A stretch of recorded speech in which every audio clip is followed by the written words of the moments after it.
부진한 경제 지표와 그리고 관세 전쟁에 대한 우려감으로 그 전날 뉴욕 증시가 급락하자 어제 우리 증시는 어떤 분위기를 보여줄지 굉장히 궁금했습니다.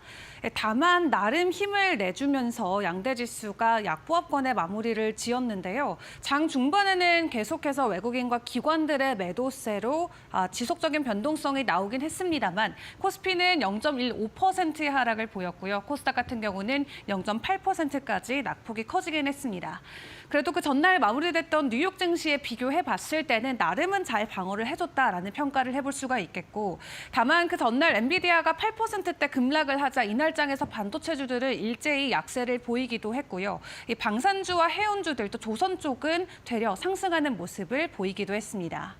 자, 그런 가운데 어제 외국인과 기관들이 사들인 종목을 확인을 해보시면 외국인 같은 경우는 여전히 방산 그리고 조선 쪽 위주로 사들이는 모습을 체크해 볼 수가 있겠고요. 기관 쪽에서는 SK하이닉스가 가장 많은 매수 물량이 몰린 종목으로 꼽혔습니다.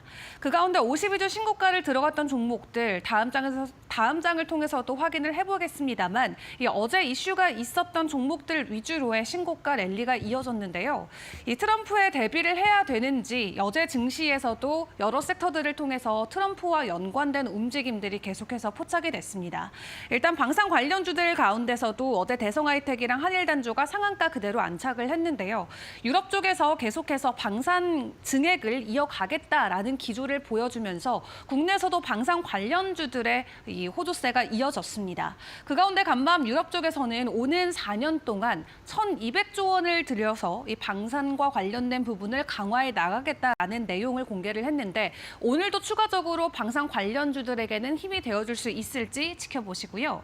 그리고 조선 쪽에서도 HJ중공업이 상한가에 안착을 하면서 전반적으로 섹터 안에서의 온기는 퍼졌습니다. 트럼프 관세를 놓고 나름의 프리존으로 분류가 되는 조선 쪽 같은 경우는 이 미국향 이 움직임들이 계속해서 긍정적으로 평가가 되고 있죠. 미국 같은 경우는 오는 2054년까지 기존의 300척 미만이었던 선적들을 381척까지 확대하는 게 목표다라고 하고요. 연기준으로만 놓고 보더라도 평균 42조 원의 예산을 들일 것으로 보여지고 있습니다. 또 그에 대한 수주를 국내 조선 업종들이 그대로 받아갈 것이다라는 기대감이 나오고 있는 만큼 이 실적과 관련된 모멘텀도 굉장히 강하게 매수세로 작용이 되고 있는 모습이고요. 연일 신고가를 뚫어주고 있는 종목들인데 어제장에서도 두 자릿수 이상의 강한 시세가 나왔다는 거 계속해서 지켜보시면 좋겠습니다.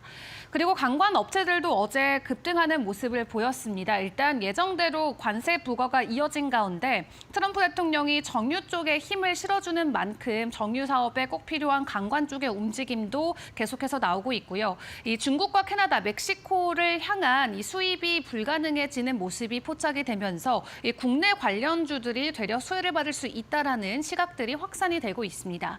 그리고 무엇보다 넥스트리나 휴스틸, 세아제강 같은 경우는 이미 미국에 본사를 두고 공장을 증축시키고 나가고 있는 과정이기 때문에 미국 안에서의 사업과 관련해서는 부담이 전혀 없는 상황이고요. 때문에 어제 넥스틸 같은 경우는 26% 넘게 급등하는 모습을 보이기도 했습니다. 그리고 어제 또 국내 증시 안에서 굉장히 특징적이었던 건 바로 대체 거래소의 출범이었죠.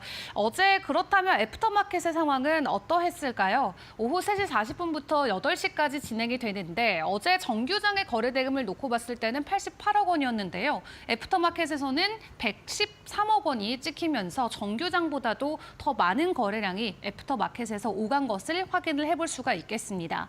지금은 10가지 종목만 거래가 가능한데 그 안에서의 거래량 순위를 놓고 보시면 최근에 엔터 관련주들의 움직임이 가팔랐던 만큼 YG 엔터테인먼트로 매수 흐름이 쏠렸던 모습을 체크를 해볼 수가 있겠습니다. 거래량 중에 거의 절반을 독차지하면서 YG 엔터테인먼트가 가장 많은 거래량을 보였던 종목으로 꼽히기도 했고요.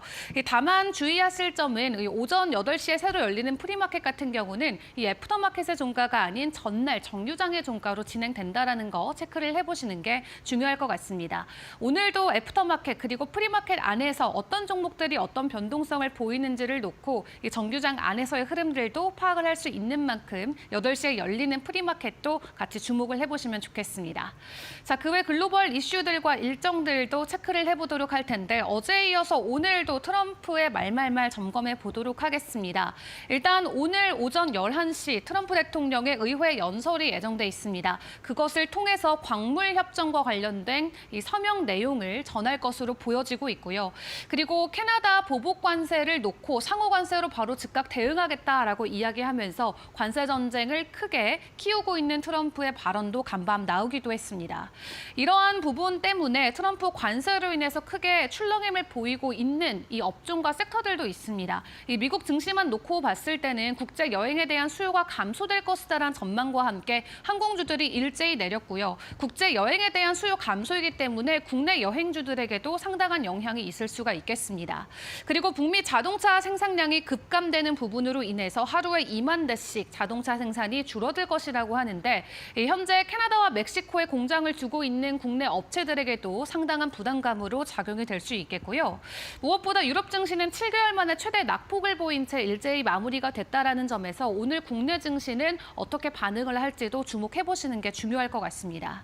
그리고 최근에 테슬라의 가격이 지지부진했었는데 여기에 뱅크 오브 아메리카 같은 경우는 이 트럼프 관세로 인해서 전반적으로 자동차 산업의 위축이 테슬라도 부정적으로 작용될 수 있다라는 코멘트를 내놓으면서 목표 주가를 하향 조정하기도 했는데요. 오늘 2차 전지 쪽이나 전기차 그리고 자동차 관련주들은 해당 이슈들을 어떻게 소화해낼지도 같이 참고해 보시는 게 좋겠습니다.